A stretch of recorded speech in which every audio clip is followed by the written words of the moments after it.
For more resources, visit rymonline.org.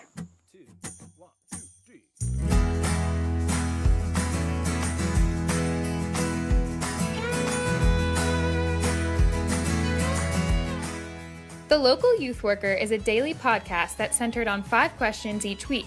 Ranging from the practical to the professional, we're looking for answers to the questions you're asking.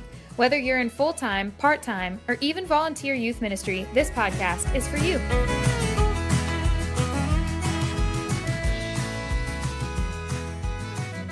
All right, everybody, welcome back. We've got more with Dr. Dan Dumas. Thanks again for taking time out this week. We're talking about his book, Live Smart. And so today's question is, if you could add one chapter, maybe 2 chapters to this book, what would they be?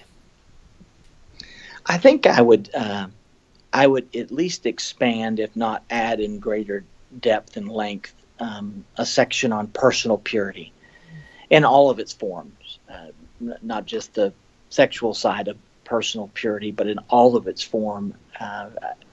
I just think that is categorically, foundational for young people, and I think we're waging a battle and in many ways losing it with our teenagers' personal purity. And I'm talking about all forms, everything down from what they see, what they hear, what they're taught in school, worldview kind of stuff. So maybe it's bigger than personal purity. Maybe it's worldview kind of concepts, to understand how the world thinks and how God thinks, and how they're so different and diametrically opposed to one another.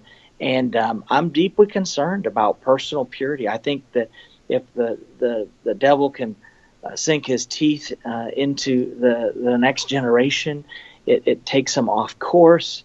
He destroys their precious lives. He gets them into places of darkness and hopelessness. And I think I would probably add a chapter and would want to expand that in the category of personal purity. A second one, John, would be in the area of leadership. And I know, I'm working on a book on, leadership. So, lead smart, but leadership in particular, I would want to give them hope that they can lead now. I think they think that leadership is something out in the future. Mm-hmm. And kind of at Red Arrow Camp, it says there's over the fireplace at Red Arrow Camp, it says, if you want to be a great man, it starts by being a great boy.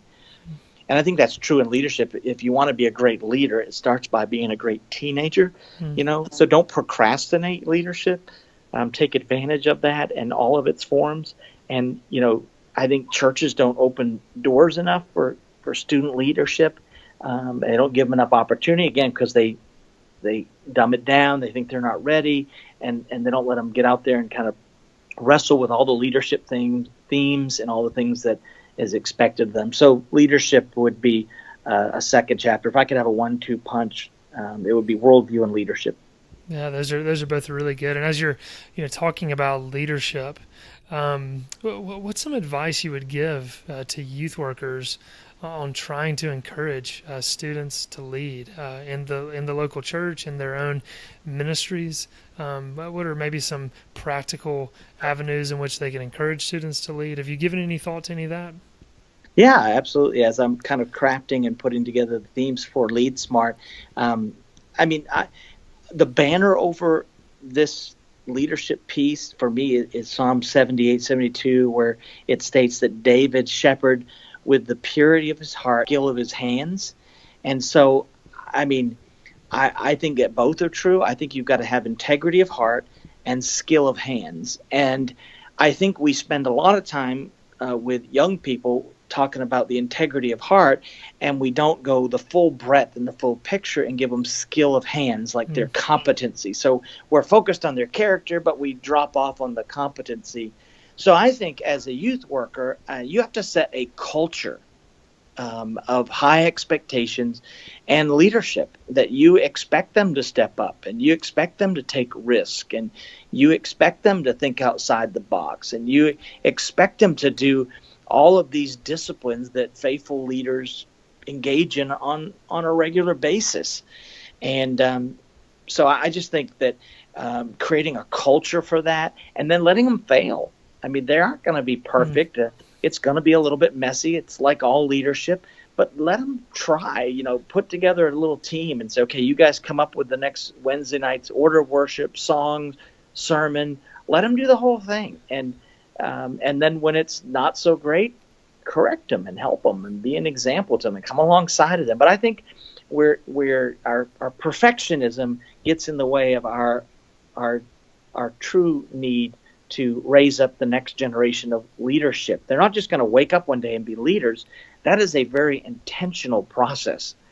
And so youth leaders that create a culture of leadership, high expectation of leadership, and that are very intentional with their leadership. Like they have it mapped out throughout the year. Okay, here's where the students are going to lead.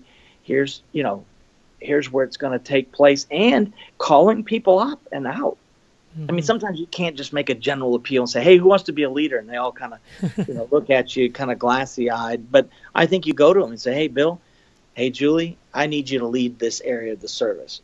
I need you to go visit this student. I need you to check in on this student at high school tomorrow, and give them opportunities to lead and opportunities to fail. And that's just being highly intentional. And I think that's part of the responsibility as a youth pastor. Absolutely. And I think that's such a good point that you're making about the ability to fail. I know I was speaking with our worship leader at our church, and to me, he's fairly flawless, very gifted in leading.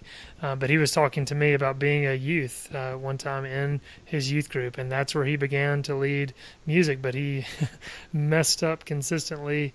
It was not polished, and so he was just encouraging me to also give our youth just a place to practice and to learn how to lead worship. That you've got to start somewhere, and so you bringing up that it's important to give them a place to fail, to learn how to lead. So that is a very good point. And as you've mentioned Lead Smart a couple of times, your forthcoming book. Would you mind just telling us a little bit about that? Yeah, I just think, I mean, if you said give me a couple extra chapters, that you'd add to Live Smart, well, then I came up with, I think 12 so far. It's really bigger than a couple of chapters. It's a whole concept, and I want Live Smart and I want Lead Smart to kind of be kind of two book volume set to help young people. So I want to deal with their character, and I want to deal with their competencies, right? And that's again back to that Psalm 78:72. David walked in the integrity of his heart and the skill of his hand, and I think you have to have both. I don't want you to just have great character and be incompetent as a student. I want you to have great character and be omnicompetent and really good at that and thinking through all the dimensions of leadership. So I've been teaching leadership at Boyce College and Southern Seminary for a number of years, and even on the doctoral level. And I just feel like, okay, I'm going to distill all these down to 10 or 12 key principles that every teenager ought to have, or at least as a vision, or at least they're working towards, these critical principles of leadership. So it's different than character. It assumes character, right? Because that's where it's rooted in. But it's kind of like the skill of hands. Like, what do we do? What does a leader do?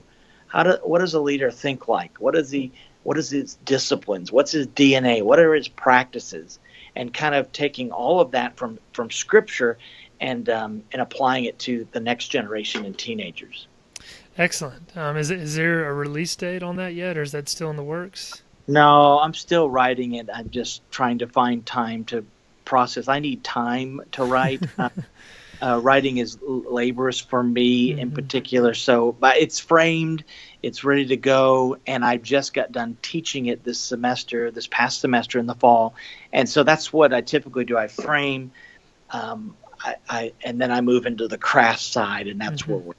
So. Great. Well, we'll definitely be looking forward to that when it finally hits the shelves. So, well, thanks again for your time today. Thank you.